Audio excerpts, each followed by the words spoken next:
Hello दोस्तों, आपका स्वागत है हमारे चैनल में। अगर आप पहली बार हमारा वीडियो देख रहे हैं तो सब्सक्राइब जरूर करें और लास्ट तक जरूर देखें।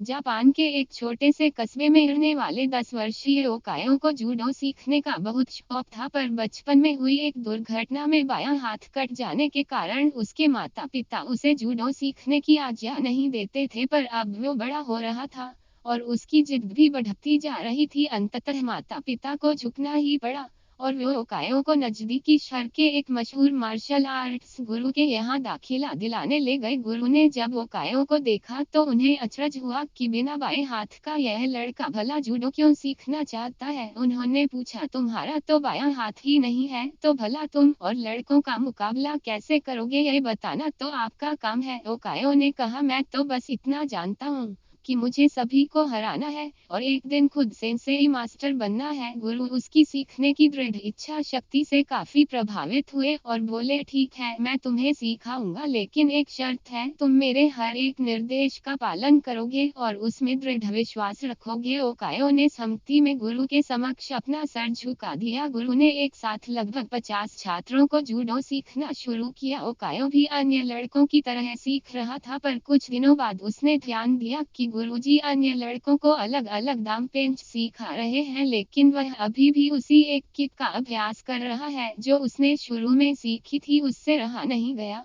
और उसने गुरु से पूछा, गुरुजी, आप अन्य लड़कों को नई नई चीजें सिखा रहे हैं, पर मैं अभी भी बस वही एक किक मारने का अभ्यास कर रहा हूँ, क्या मुझे और चीजें नहीं सीखनी चाहिए? गुरुजी बोले, तुम्हें बस इसी एक किक पर महारत हासिल करने की आवश्यकता है। और वो आगे बढ़ गए।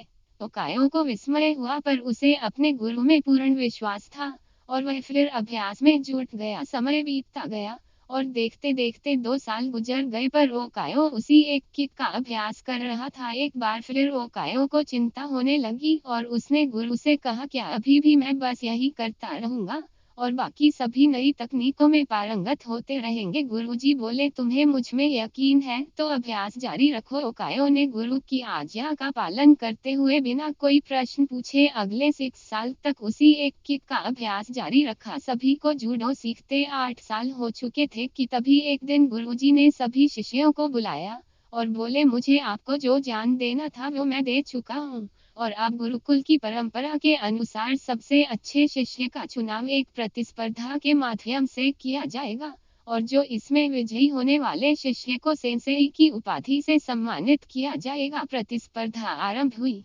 गुरुजी ओकायो को उसके पहले मैच में हिस्सा लेने के लिए आवाज दी। ओकायो ने लड़ना शुरू किया और खुद को आश्चर्यचकित करते हुए उसने अपने पहले 2 मैच बड़ी आसानी से जीत लिए। तीसरा मैच थोड़ा कठिन था, लेकिन कुछ संघर्ष के बाद विरोधी ने कुछ क्षणों के लिए अपना ध्यान उस पर से हटा दिया। ओकायो को तो मानो इसी मौके का इंतजार था। उसने अपनी अचूक किक विरोधी के ऊपर जमा दी और मैच अपने नाम कर लिया। अभी भी अपनी सफलता से आश्चर्य में पड़े ओकायो ने फाइनल में अपनी जगह बना ली। इस बार विरोधी कहीं अधिक ताकतवर, अनुभवी और विशाल था। देखकर ऐसा लगता था कि ओकायो उसके सामने एक मिनट भी टिक नहीं पाएगा। मैच शुरू हुआ। विरोधी ओकायो पर भारी पड़ रहा था। रेफरी ने मैच रोककर विरोधी को विजेता घोषित करने का प्रस्ताव रखा, लेकिन तभी गुरुजी ने उसे रोकते हुए कहा, नहीं, मैच पूरा चलेगा। मैच फिर से शुरू हुआ। विरोधी अति आत्मविश्वास से भरा हुआ था और अब ओकायो को कम आंक रहा था और इसी दंभ में उसने एक भारी गलती कर दी। उसने अपना गार्ड छोड़ दिया।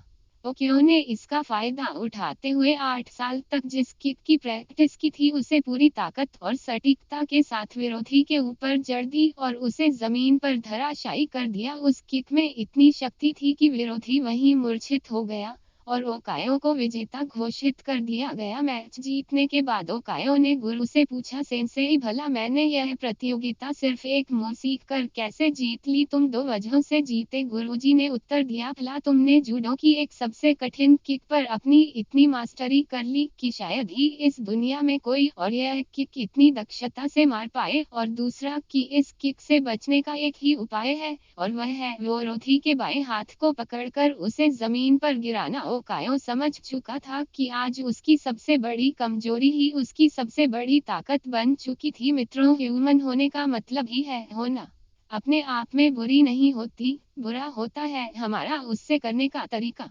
अगर वो कायो चाहता तो अपने बाएं हाथ के ना होने का रोना रोककर एक अपाहिज की तरह जीवन बिता सकता था, लेकिन उसने इस वजह से कभी खुद को ही नहीं महसूस होने दिया। उसमें अपने सपने को साकार करने की दृढ़ इच्छा थी, और यकीन जानिए जिसके अंदर यह इच्छा होती है, भगवान उसकी मदद के लिए कोई ना कोई गुरु भेज देता है। ऐसा गुरु जो उसकी सबसे बड़ी कमजोरी को ही उसकी सबसे बड़ी ताकत बना उसके सपने साकार कर सकता है। दोस्तों, बहुत बहुत धन्यवाद ये वीडियो पूरा देखने के लिए।